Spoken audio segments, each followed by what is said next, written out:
کہ نودی للصلاح 40 سنہ الا وسعید بن المسیب فی المسجد، 40 سال ان کی زندگی کے ایسے گزرے ہیں، 40 سال کہ اذان دی گئی ہو اور سعید بن مسیب مسجد میں موجود نہ ہو، ایسا نہیں تھا۔ جماعت کی نماز چھوڑنے یا اس میں سستی کرنے پر کہا کہ بالوں کی وجہ سے ہوا ہے، اس لیے اس کے بال ہی کٹا دیے جائیں، اور امیر المومنین کو، مسلمانوں کے حکمراں کو استاد کی بات ماننی پڑی۔ تو یہ اہتمام تھا۔ یہ کب ہوتا ہے؟ جب دل میں اہمیت ہوتی ہے، کسی چیز کا وزن ہوتا ہے، کسی چیز کی طرف توجہ، فرشتوں کی دعا حاصل ہو جائے گی۔ فرشتے دعا کرتے ہیں، مسجد میں بندہ آتا ہے، نماز کے انتظار میں بیٹھا رہتا ہے، جب تک نماز کے انتظار میں رہتا ہے اور نماز کے بعد بھی بیٹھا رہتا ہے، فرشتے دعا کرتے رہتے ہیں۔ گنہگار مخلوق نہیں، گناہوں سے پاک اور معصوم فرشتوں جیسی مخلوق اس کے لیے رحمت کی دعا کرتی رہتی ہے۔ وَيُذْكَرَ فِيهَا اسْمُهُ يُسَبِّحُ لَهُ فِيهَا بِالْغُدُوِّ وَالْآصَالِ۔ وقال النبي صلى الله عليه وسلم جليس المسجد على 3 خصال: أخ مستفاد أو كلمة محكمة أو رحمة منتظرة، أو كما قال النبي صلى الله عليه وسلم۔ میرے محترم بزرگوں اور عزیز دینی بھائیوں، اللہ تعالیٰ نے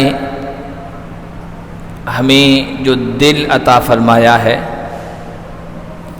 یہ دل اللہ کی امانت ہے۔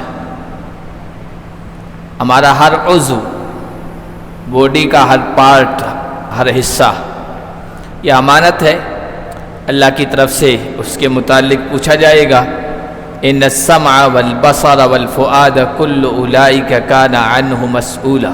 بے شک یہ کان، یہ آنکھ، یہ دل، یہ سب اللہ تعالیٰ کی طرف سے عطا کی ہوئی امانتیں ہیں، ان کے بارے میں سوال کیا جائے گا۔ انسان کا جو دل ہے یہ الٹتا پلٹتا رہتا ہے اور حالات سے متاثر بھی ہوتا ہے، اعمال سے، کاموں سے بھی متاثر ہوتا ہے۔ انسان گناہ کرتا ہے تو اس دل پر زنگ لگ جاتا ہے، جس طرح لوہے پر زنگ لگ جاتا ہے اسی طرح دل پر بھی زنگ لگ جاتا ہے اللہ کی نافرمانی کی وجہ سے۔ اس زنگ کو دور کرنے کی شکلیں ہیں اور صورتیں ہیں، ہمیں ان کو اختیار کرنا چاہیے۔ کون سی شکلیں اور صورتیں ہیں؟ قرآن و حدیث میں کئی بتائی گئی ہیں، ان میں سے ایک کا تذکرہ کرنا آج مقصود ہے۔ دل کے زنگ کو دور کرنے کے لیے یا دل کی سختی کو دور کرنے کے لیے ایک عمل جو بتایا گیا ہے قرآن اور حدیث میں، وہ ہے مسجد سے تعلق۔ انسان کا مسجد سے جس قدر تعلق ہوگا، رشتہ مضبوط ہوگا،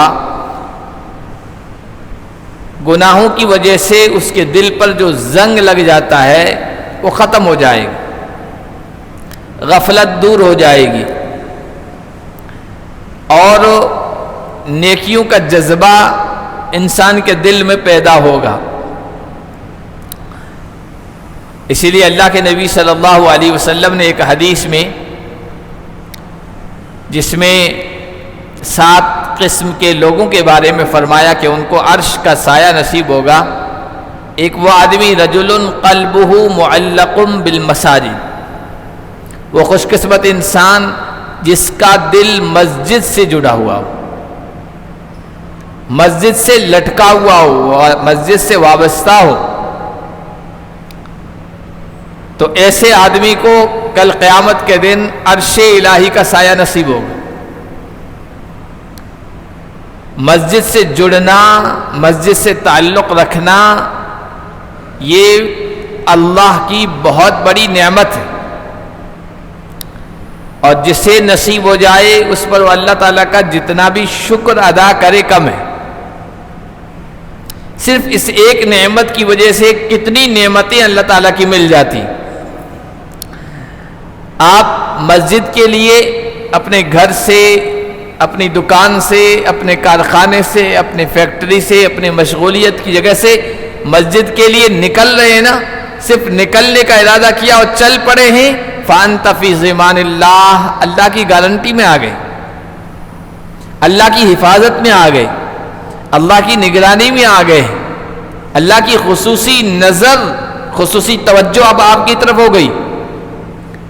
اور صرف یہ نہیں مسجد کے لیے آئے اور پھر نماز پڑھی، عبادت کی، باہر نکل گئے تو بس اللہ کی گارنٹی ختم ہو گئی، نہیں، اس کے بعد بھی اللہ کی خصوصی رحمت آپ کے ساتھ ہوتی. حدیث میں آیا کہ جب بندہ وضو کر کے مسجد کے لیے فرض نماز ادا کرنے کے لیے نکلتا ہے نا، فَأَجْرُهُ كَأَجْرِ الْحَاجِّ وَالْمُعْتَمِرِ، اس کو جو انعام ملتا ہے، اجر و ثواب ملتا ہے، حاجی حج کرنے والے اور عمرے کرنے والے کے برابر. کتنی بڑی نعمت ہے اور کتنا بڑا اجر و ثواب ہے.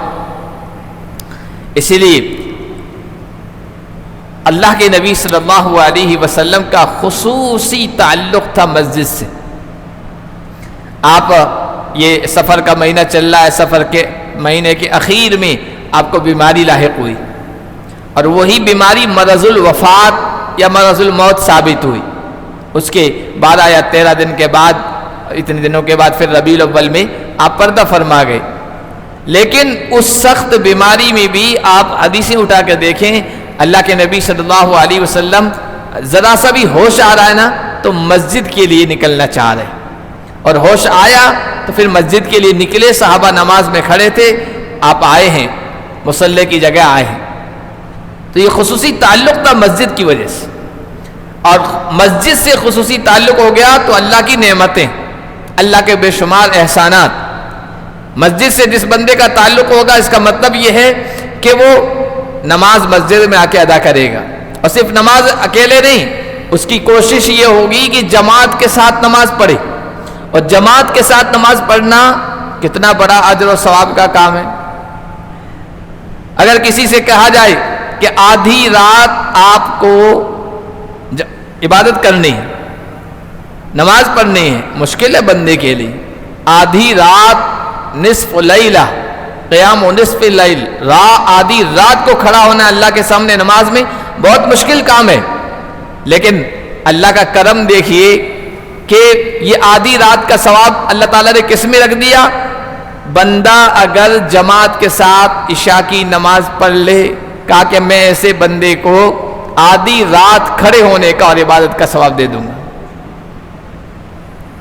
اور پوری رات جاگنا بہت مشکل کام ہے. یہاں تک کہ پوری رات جاگنے کا یہ مطلب نہیں مٹر گشتی کرتے ہوئے، گھومتے ادھر ادھر پھرتے ہوئے، یہ مطلب نہیں ہوتا رات کو جاگنا. رات کے جاگنے کا مطلب ہوتا عبادت میں رات کو گزارنا. حدیثوں میں جو آیا ہے نا، رات کو جاگو، شب قدر کی راتوں کو جاگو، تو جاگنے کا مطلب عبادت میں گزارو. کسی بندے سے کہا جائے پوری رات عبادت میں گزارو، مشکل ہے. مسلسل عبادت کرتے رہنا مشکل ہے. لیکن آپ دیکھیے حدیث میں آیا کہ جو آدمی فجر کی نماز جماعت کے ساتھ ادا کر لے، اس کو پوری رات جاگنے کا ثواب مل جاتا ہے. اب یہ اجر و ثواب کون حاصل کرے گا؟ جس کا خصوصی تعلق مسجد سے ہوگا، جماعت کے ساتھ ہوگا، جماعت کی نماز کے ساتھ ہوگا اور نمازوں کے ساتھ ہوگا. اسی طرح آپ دیکھیے اللہ تعالیٰ نے مسجد سے جڑے رہنے والوں کے لیے کتنی آسانیاں کی. حدیث میں آیا کہ جو 200 نمازیں تکبیر احرام کے ساتھ، تکبیر احرام کے ساتھ، تکبیر تحریمہ کے ساتھ، یوں کہیے تکبیر تحریمہ کے ساتھ جو 200 نمازیں ادا کر لے. تکبیر تحریمہ کے ساتھ کا مطلب جماعت کے ساتھ، امام کے ساتھ شامل ہو. اور 200 نمازیں 40 دنوں میں ہوتی ہیں. 40 دن میں 200 نمازیں مکمل ہو جاتی ہے. اگر کوئی جماعت کے ساتھ تکبیر تحریمہ کے ساتھ آ کر شامل ہو تو اللہ کی طرف سے اس کو 2 سرٹیفکیٹ ملتے ہیں، 2 سندیں. کسی بڑی یونیورسٹی کی طرف سے نہیں، کالج کی طرف سے نہیں، رب الارض والسماوات، زمین اور آسمان اور کائنات کے خالق کی طرف سے سرٹیفکیٹ ملتا ہے. ایک براءۃ من النار، دوسرا براءۃ من النفاق. ایک تو جہنم سے آزادی کا پروانہ دیا جاتا ہے، اور دوسرا نفاق سے، منافقت سے برات کا اور آزادی کا پروانہ دیا جاتا ہے. اب ذرا سا انسان ذرا سی ہمت کر لے، ذرا سا حوصلہ کر لے، اس کے لیے آسان ہے. بہت سارے لوگوں نے اس حدیث کو اپنی زندگی میں لاگو کیا، عمل کرنے کی کوشش کی، اور جیسے ہی اس پر پورے اترے اللہ نے زندگی کا رخ موڑ دیا، دھارا بدل دیا، زندگی کا ورق پلٹ گیا. کتنے لوگوں کو نماز کا شوق نہیں ہے، مساجد سے وہ تعلق جیسا ہونا چاہیے ویسا نہیں ہے. اگر اس حدیث پر عمل کر لینا کہ 40 دن میں تکبیر تحریمہ کے ساتھ مسجد میں جا کر نماز ادا کروں گا، پھر دیکھیے آپ کو نمازوں کا، جماعت کی نماز کا شوق، نیکیوں کا شوق آتا ہے کہ نہیں آتا ہے. بے شمار لوگوں نے اس کو تجربہ کر کے دیکھا، اپنی زندگی پر لاگو کر کے دیکھا تو ان کی زندگیاں بدل گئی. اور پھر اس کے نتیجے میں کیا ہوا؟ سکون، اطمینان، انشراح قلب، یعنی سینہ کھل جاتا ہے، انسان بہت سکون محسوس کرتا ہے، راحت کی زندگی بسر کرتا ہے. اس کا اثر یہ ہوتا ہے اور اس کا نتیجہ یہ ہوتا ہے. اسی لیے ہمارے اسلاف فرمایا کرتے تھے کہ اننا فی نعیم لو یعلم عنہ الملوک لجالدون علیہ بالسیوف. ہم ایسی نعمتوں میں زندگی بسر کر رہے ہیں، ایسے سکون میں، ایسے دل کی راحت میں زندگی بسر کر رہے ہیں کہ بادشاہوں کو، کوٹھیوں والوں کو، بنگلے والوں کو، حکومت والوں کو، جاہ جلال والوں کو مل جائے نا کیا ہمارے دلوں میں کیسا سکون ہے تو تلواریں لے کے ہم سے جھگڑنے لگ جائیں کہ ہمیں دو. یہ کون سا سکون تھا؟ یہ اللہ کی عبادت کی وجہ سے سکون تھا. یہ جماعت کی نماز کی وجہ سے جو سکون دل سے اندر پیدا ہوتا ہے، یہ مسجدوں سے تعلق کی وجہ سے جو سکون محسوس ہوتا ہے نا، وہ مراد لے رہے ہیں. ورنہ اللہ کے نیک بندوں کا، اولیاء اللہ کے پاس دنیا نہیں تھی، دنیا کے اسباب نہیں تھے کہ جس کی وجہ سے وہ راحت محسوس کریں. وہ عبادتوں کا سکون تھا، اور اس سکون کو چھوڑنے کے لیے، اس سکون سے دستبردار ہونے کے لیے وہ کسی شکل میں، کسی صورت میں تیار نہیں ہوتے تھے. یہ چھوڑ نہیں سکتے، ہم اس سے دستبردار نہیں ہو سکتے ہیں. حضرت سعید ابن جبیر رحمۃ اللہ علیہ، سعید ابن مسیب رحمۃ اللہ علیہ بڑے تابعین گزرے، تابعین کے سردار سید التابعین، یعنی جنہوں نے صحابہ کا زمانہ دیکھا ہے. تو ان کے بارے میں آیا، آنکھ میں کچھ تکلیف ہو گئی تھی، کچھ تکلیف ہو گئی تو کسی نے کہا، طبیب نے، تجربہ رکھنے والے نے، کہ لو خرجت الی العقیق، مدینے میں رہتے تھے، مدینے کے پاس میں ایک وادی ہے، ایک میدان ہے، اس کا نام ہے وادی عقیق. کہ آپ وادی عقیق کی طرف نکلیں، وہاں سرسبزی ہے، شادابی ہے، ہریالی ہے. آپ ہریالی دیکھیں گے تو آپ کے نظر کو سکون محسوس ہوگا اور آنکھ کی تکلیف دور ہو جائے گی. یہ اس کا علاج ہے آنکھ کی تکلیف کا. تو کہنے لگے کہ میں وادی کی طرف نکل تو جاؤں گا، کیف اصنع بشہود العتمۃ والصبح، عشاء کی جماعت اور صبح کی جماعت مجھے کیسے ملے گی؟ وہ کہاں ملے گی؟ وہ وہاں وادی میں تو نہیں ملے گی، بیابان میں، پہاڑوں میں تو نہیں ملے گی، وہ تو یہاں ملے گی. کیف اصنع بفوات صلاۃ العشاء والفجر مع الجماعہ، فجر کی جماعت کی نماز اور عشاء کی جماعت کی نماز کا میں کیا کروں گا؟ وہاں وہ کیسے میسر ہوگی؟ وہاں کیسے ملے گی؟ وہ تو یہی مل رہی ہے. آنکھوں کی تکلیف کو برداشت کر رہے ہیں، لیکن یہ جو سکون جماعت کی نماز کے ساتھ مل رہا ہے نا، اس کو چھوڑنے کے لیے تیار نہیں ہے. اسی لیے ان کی سیرت آپ زندگی اٹھا کر دیکھیے، معلوم ہوتا ہے. ان کے بارے میں لکھا کہ نودی للصلاۃ 40 سنہ الا وسعید بن المسیب فی المسجد. 40 سال ان کی زندگی کے ایسے گزرے ہیں، 40 سال کہ اذان دی گئی اور سعید بن مسیب مسجد میں موجود نہ ہو، ایسا نہیں تھا. بادشاہ وقت ان کے خلاف ہو گیا تھا، بادشاہ وقت ان کے خلاف ہو گیا تھا. خلاف کیوں ہوا تھا؟ ان کی بیٹی تھی بڑی پڑھی لکھی خوبصورت. بادشاہ نے اپنے شہزادے کے لیے ہاتھ مانگا تھا، یہ دینے کے لیے تیار نہیں ہوئے. غریب آدمی، عالم آدمی، بادشاہ وقت اپنے شہزادے کے لیے بیٹی کا ہاتھ مانگ رہا ہے، لیکن یہ لینے کے لیے تیار نہیں ہوئے، اور دی کس کو؟ ایسے آدمی کو جس کی بیوی کا انتقال ہو گیا تھا لیکن ان کا شاگرد تھا، 3 دن درس میں نہیں آیا، تو پوچھا کیا ہوا؟ کہا بیوی کا انتقال ہو گیا تھا۔ تو کہا کہ کسی آدمی کو بغیر بیوی کے نہیں رہنا چاہیے، شادی کرنا چاہتے ہو؟ کہا مجھ غریب کو کون بیٹی دے گا؟ غریب آدمی تھے بالکل۔ کہا کرنا چاہتے ہو کہ نہیں چاہتے ہو؟ کہا تو اپنی بیٹی سے نکاح پڑھوا لیا، خود باپ نے نکاح پڑھا دیا خطبہ پڑھ کے۔ تو بادشاہ وقت ناراض ہو گیا، ان کو سزا دی اور شہر میں گھمایا۔ نماز کا ٹائم ہوا نا، اس وقت مسجد کی طرف لے کے آئے تو اتفاق کی بات اس دن ان کی جماعت کی نماز چھوٹ گئی۔ لوگ جب نماز پڑھ کے نکل رہے تھے نا تو سعید ابن مسیب ان کو دیکھ رہے ہیں، کہہ رہے ہیں یہ لوگ کہاں سے آئے، بالکل نئے لگ رہے ہیں۔ یعنی وہ صف اول کے پابند تھے، کبھی دوسری صف تیسری صف میں نہیں آئے تھے، تو صف اول میں جو آدمی آئے گا سب سے پہلے آئے گا، وہ بعد میں نکلے گا، تو سب چہرے اس کو نئے لگیں گے۔ کہا کہ یہ چہرے کہاں سے آئے، نئے نئے سب چہرے لگ رہے ہیں، ایسے ان کو محسوس ہوتا تھا۔ تو 40 سال اس حال میں گزارے کہ جب بھی اذان ہوئی وہ مسجد ہی میں پائے جاتے تھے۔ تو مسجد سے اور جماعت کی نماز سے ان کا ایسا تعلق، کسی بھی شکل میں کسی بھی سچویشن میں چھوڑنے کے لیے تیار نہیں ہوتے تھے۔ ایک ہمارے بزرگ گزرے حارث بن حسان، انہوں نے شادی کی بیوی کو رخصت کر کے لے آئے اپنے گھر، اور صبح فجر میں جماعت کے ساتھ شریک تھے۔ کسی نے کہا کہ رات کو تو رخصتی کر کے لائے ہو اور ماشاءاللہ فجر میں بھی تم یہاں موجود ہو، جماعت کے ساتھ نماز ادا کی۔ تعجب سے کہا تو انہوں نے کہا واللہ ان امرأة تمنعنی من صلاة الفجر فی جمع لامرأة سوء لا يمکن ان اقبلها۔ وہ عورت جو مجھے فجر کی جماعت کی نماز سے روک دے، منع کر دے یا رکاوٹ بن جائے، فجر کی جماعت میں شریک نہ ہونے کا سبب بن جائے، تو وہ بری عورت ہے، میں پھر اس کو اپنے گھر میں پسند نہیں کر سکتا، قبول نہیں کر سکتا ہوں۔ جماعت کی نماز اس شکل میں بھی نہیں چھوڑ رہے۔ یہ دل بنتا ہے، یہ دل سنورتا ہے، پھر یہ دل نرم ہوتا ہے نا، تو یہ ان اعمال میں سے ایک مسجد سے تعلق ہے۔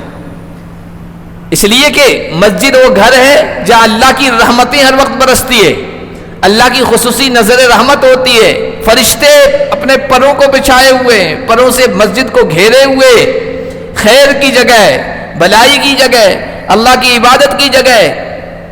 آدمی جب مسجد کے لیے آتا ہے نا، حدیث میں آیا، ابو داؤد شریف کی روایت ہے، ان الملک یغدو برایتہ ما اول من یغدو الی المسجد، جو سب سے پہلے مسجد میں آتا ہے نا، اس کے ساتھ اللہ کی طرف سے ایک خصوصی فرشتہ ایک خاص جھنڈا لیے ہوئے ساتھ میں آتا ہے، اور صرف آتے ہوئے کہ مسجد میں پہنچ گیا نماز کے لیے نہیں، حتی یخرج، یہاں تک کہ عبادت کر کے نماز پڑھ کے واپس جاتا ہے تب بھی یہ فرشتہ اس کے ساتھ ہوتا ہے، اسی طرح جھنڈا لیے ہوئے۔ جمعہ کا دن ہے، جمعہ کے دن کے فضیلت کے بارے میں آپ پڑھتے ہوں گے کہ فرشتے آ کر وہاں کھڑے ہو جاتے ہیں گیٹ پہ اور رجسٹر کھولتے ہیں، پہلے آنے والے کا نام لکھتے ہیں، پھر دوسرے آنے والے کا نام لکھتے ہیں، پھر تیسرے آنے والے کا نام لکھتے ہیں، اسی طرح نمبر وار لکھتے جاتے ہیں نام، یہاں تک کہ امام جب خطبے کے لیے نکلتا ہے خطبہ دینے کے لیے، پھر رجسٹر بند کر دیا جاتا ہے، اب جو آ گئے وہ محروم اس سے، اس ثواب سے، اس خصوصی نظر سے، خصوصی رحمت سے وہ محروم ہو جاتا۔ تو یہ مسجدوں والے اعمال ہیں جس کی وجہ سے خصوصی فرشتے اللہ کی طرف سے ان کے ساتھ ہو جاتے ہیں۔ اس لیے ہمارے اسلاف، ہمارے بزرگان دین، ہمارے پہلے کے مسلمان اپنی اولاد کو ترغیب دیتے تھے، شوق دلاتے تھے، ادب سکھاتے تھے، مسجدوں میں حاضر، مسجدوں سے تعلق رکھیں، چھوٹے بچے، ہوشیار بچے، سمجھدار بچے، ان کو بھی مساجد سے ان کا تعلق مضبوط کرتے تھے۔ صالح ابن کیسان ہمارے ایک بڑے بزرگ گزرے ہیں، امیر المؤمنین، جو اس وقت مسلمانوں کے بادشاہ تھے، ان کا بیٹا تھا اور یہ عالم تھے، معلم تھے، ٹیچر تھے، تو ان کے حوالے کر دیا تھا امیر المؤمنین نے کہ آپ ان کو ادب سکھائیں، علم سکھائیں، ان کو تعلیم دیں، ان کی تربیت کریں۔ تو وہ تعلیم اور تربیت، تعلیم سکھاتے ہی تھے دین کی، اس کے ساتھ ساتھ تربیت، خاص طور پر مسجد میں وہ حاضر ہو رہا ہے یا نہیں، اس کا خیال رکھا کرتے تھے. جماعت میں شریک ہوا کہ نہیں, نماز میں شریک ہوا کہ نہیں. ایک دن امیر المؤمنین کا بیٹا, صاحبزادہ کہیے, شہزادہ کہیے, اس کو نماز میں آنے میں دیر ہو گئی, سستی کر لی ذرا سی. تو استاذ نے پوچھا, صالح ابن کیسان نے, کہ ما حبسکا, تجھے کس چیز نے روکا تھا, نماز میں تاخیر کیوں کر دی؟ تو اس نے کہا کہ کانت مرجلتی تسکن شعری, میرے جو بال کو سنوارنے والی ہے نا, شہزادہ تھا نا, اس کی تو خدمت گزار تھے, باندیاں تھی. کہا کہ میرے بال سنوارنے والی جو عورت ہے, جو باندی ہے, وہ میرے بال سنوار رہی تھی اور اس کی وجہ سے دیر ہو گئی, نماز میں جماعت میں شریک ہونے سے دور ہو گئی.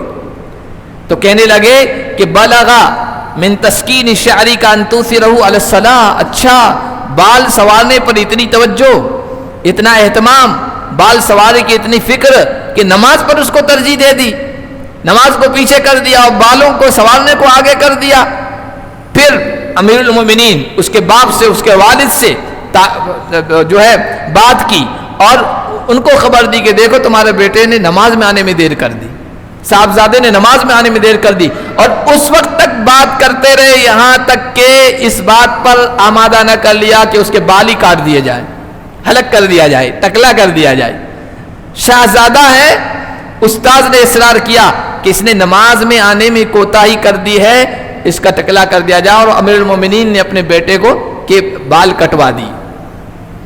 آج معمولی چیزوں کی وجہ سے ہمارے متعلقین, ہمارے ماتحت, ہماری اولاد, جن کی نگرانی, جن کی ذمہ داری ہمارے ہے, ہم دیکھیے یہ تو اب چلو نماز پڑھ رہا تھا, نماز کی پابندی کر رہا تھا, کسی ایک موقع پہ اس سے سستی ہو گئی. آج ہمارے ماتحت نہ جانے کن کن چیزوں میں مشغول رہتے ہیں. نماز کا ٹائم ہو رہا ہوتا ہے, موبائل دیکھ رہے ہوتے ہیں, نماز کا ٹائم ہو رہا ہوتا ہے, بہت ساری دوسری چیزوں میں مشغول ہوتے ہیں. لیکن کبھی ہم نے توجہ کی اس طرف کہ ان کو کہا جائے کہ بھائی نماز کا ٹائم ہو رہا ہے, سستی کیوں کر رہے ہو, غفلت کیوں برت رہے ہو. تو صرف نماز, جماعت کی نماز چھوڑنے یا اس میں سستی کرنے پر کہا کہ بالوں کی وجہ سے ہوا ہے, اس لیے اس کے بال ہی کٹا دیے جائیں. اور امیر المومنین کو, مسلمانوں کے حکمراں کو استاذ کی بات ماننی پڑی. تو یہ اہتمام تھا. یہ کب ہوتا ہے؟ جب دل میں اہمیت ہوتی ہے, کسی چیز کا وزن ہوتا ہے, کسی چیز کی طرف توجہ ہوتی ہے. اس لیے اگر ہمارا دل نیکیوں کی طرف نہیں آ رہا ہے, خیر کی طرف نہیں بڑھ رہا ہے, قرآن کی تلاوت میں کا ذوق اس کے اندر نہیں ہے, نماز کا شوق نہیں ہے, تو پھر اس چیز کی طرف توجہ دیں. مسجدوں سے تعلق کو مضبوط کریں, مسجدوں سے تعلق کو مضبوط کریں. مسجدوں سے تعلق مضبوط ہوگا نا, بندہ جو بھی مسجد میں آئے گا وہ خیر سے محروم نہیں رہے گا. جو بھی بندہ مسجد میں آئے گا خیر سے محروم نہیں رہے گا. یعنی کوئی نہ کوئی اسے بھلائی تو ملے گی. یا تو فرض نماز کا ٹائم ہوگا تو فرض نماز پڑھ لے گا, یا مسجد میں آئے گا, سوچا کہ مسجد میں آ گیا ہوں, نفل پڑھ لو, تحیت المسجد پڑھ لو, اللہ کا گھر ہے, وضو کر کے 2 رکعت نفل تحیت المسجد پڑھ لو, اس کا بڑا اجر و ثواب ہے. حضرت بلال حبشی رضی اللہ تعالیٰ عنہ کا واقعہ وہ آپ نے بار بار سنا ہوگا کہ حضور کو معراج کرائی گئی تو آگے آگے چلنے کی آواز آ رہی ہے, بلال حبشی کی آواز. حضور نے پوچھا بعد میں آ کے, بلال تم نے کون سا ایسا عمل کیا ہے, میرے سے آگے چلنے کی تمہاری آواز آ رہی تھی. تو حضرت بلال حبشی نے کہا, یا رسول اللہ, اور تو کوئی ایسا عمل نہیں ہے جس کی وجہ سے میں امید لگا سکوں کہ اس عمل کی وجہ سے یہ میری فضیلت بتائی گئی. ہاں ایک عمل ہے اور مجھے امید ہے کہ اسی کی وجہ سے اللہ تعالیٰ نے یہ درجہ عطا فرمایا, میرے قدموں کی چاپ آپ نے سنی. کہا کہ کیا عمل ہے؟ کہا کہ میں جب بھی اللہ کے گھر میں جاتا ہوں تو میں وضو کر کے سب سے پہلے 2 رکعت تحیت المسجد پڑھتا ہوں, پابندی سے پڑھتا ہوں. تو تحیت المسجد پڑھنے کا موقع مل جائے گا. یا نماز کے انتظار میں آپ آئے ہیں, 15-20 منٹ ہے, آدھا گھنٹہ نماز کا باقی ہے نماز میں, اب نماز کے انتظار میں رہے. جو آدمی نماز کے انتظار میں بیٹھا رہتا ہے اس کو نماز جیسا ہی ثواب ملتا ہے, اللہ کی خصوصی رحمت اس کی طرف ہو جاتی ہے. یا کوئی اللہ کا نیک بندہ بیٹھا ہوگا, مسجد میں کون آتا ہے؟ نیک بندہ ہی آتا ہے, اللہ کا فرما بردار بندہ ہی آتا ہے. اس سے کچھ سلام کلام ہو جائے گا, خیر خیریت معلوم ہو جائے گی. اسی طرح فرشتوں کی دعا حاصل ہو جائے گی. فرشتے دعا کرتے ہیں. مسجد میں بندہ آتا ہے, نماز کے انتظار میں بیٹھا رہتا ہے, جب تک نماز کے انتظار میں رہتا ہے اور نماز کے بعد بھی بیٹھا رہتا ہے, فرشتے دعا کرتے رہتے ہیں. گنہگار مخلوق نہیں, گناہوں سے پاک اور معصوم فرشتوں جیسی مخلوق اس کے لیے رحمت کی دعا کرتی رہتی.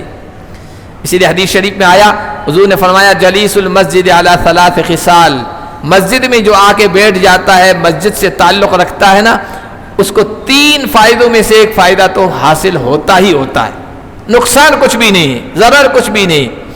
ایک اخن مستفاد, مسجد میں آئے گا کوئی اللہ کا نیک بندہ مل جائے گا, مسجد میں آئے گا کوئی دین کی بات چل رہی ہوگی, مسجد میں آئے گا تعلیم کا حلقہ لگا ہوگا, مسجد میں آئے گا تفسیر بیان ہو رہی ہوگی, مسجد میں آئے گا بیان ہو رہا ہوگا, مسجد میں آئے گا کوئی اللہ کا نیک بندہ ہوگا, اس سے فائدہ ہو جائے گا.